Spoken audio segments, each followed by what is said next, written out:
in the story of the Buddha, and I see this in all the great myths, you can see what's archetypal about waking up. And so I'm going to kind of go back and forth between the story of the Buddha and the story of what's going on for us, because in that story are really some of these basic steps I talked to you about, the 4 elements that I want to go through of realization. So to start, the Buddha was not born the Buddha. The Buddha was born Siddhartha Gautama, and he was born a prince in northern India with a body that had the same fight-flight wiring that we have. And he was born into a culture that was becoming more centralized, and it was a lot of warlike kind of wars going on, and fights over who possessed what. Not that different from what we're into here. So he had the same conditioning we have to, in a very fundamental way, perceive himself as separate and fixate his attention, his energies on what would bring pleasure and what would avoid pain. And of course, he was very much supported in that. His father, who wanted him to be either rule the kingdom or else at least be a great general, protected him from the outside world. And so Siddhartha grew up in these pleasure palaces, one for each season. He had he was very upper class, so his attentions went to the pleasures of amazing food and beautiful gardens and dancing women and so on. And for the first 29 years of his life, that's the way he lived. Now, even after he left, and this is the beginning of the story of transformation, he still took false refuge. Instead of pleasure, he shifted to deprivation. I'm getting ahead of myself in the story, but that was part of his story too. So what about us?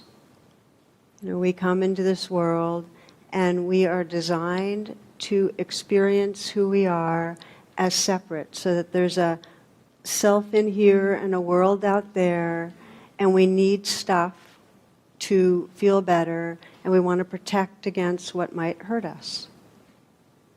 We have that conditioning. And like the Buddha, we get addicted in our own way to substitutes for the real thing. For him, the substitutes were the pleasures that his father and the culture allowed him. And then for him, the substitute was, denying himself as a way to improve himself. Well, we get addicted to substitutes too. And I often, I call them false refuges, because they give us a temporary way of feeling better. And to the degree that we have felt unloved or not worthy, we pursue them vigorously. For instance, how many of us really shape a lot of what we do to get approval? We don't have to do a hand raise. We'll just keep, but how many of us, we know that? How many of us do things to feel more special or more important? How many of us get hooked on food to kind of soothe us? Our drugs. How many of us use judgment to kind of build ourselves some, or self-judgment to try to push ourselves into being a better person? These are false refuges. We keep doing them because they work for a while. We wouldn't do them. We wouldn't do all of our striving and trying to accomplish things and check things off the list.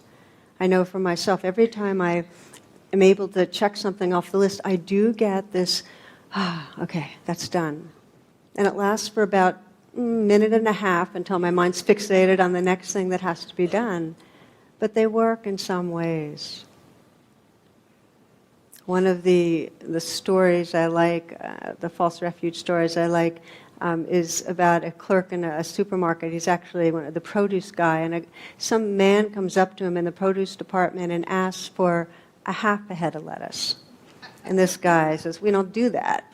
The guy's insisting, so he goes back to where the manager is and said, there's this jerk out there who wants a half a head of lettuce.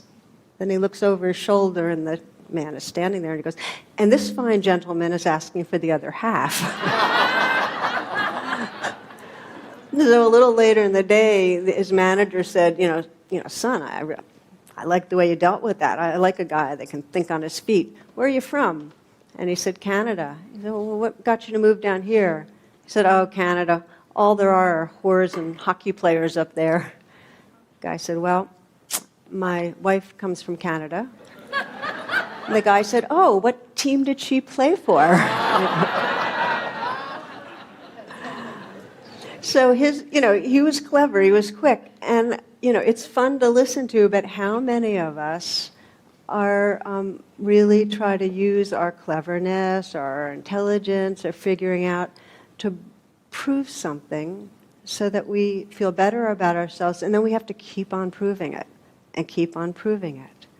Because the problem with false refuges is that if we're feeling insufficient and we're using them to feel better about ourselves, it reconfirms the insufficiency. We need that. We're not okay. So we get wired more and more to be dependent on our substitute.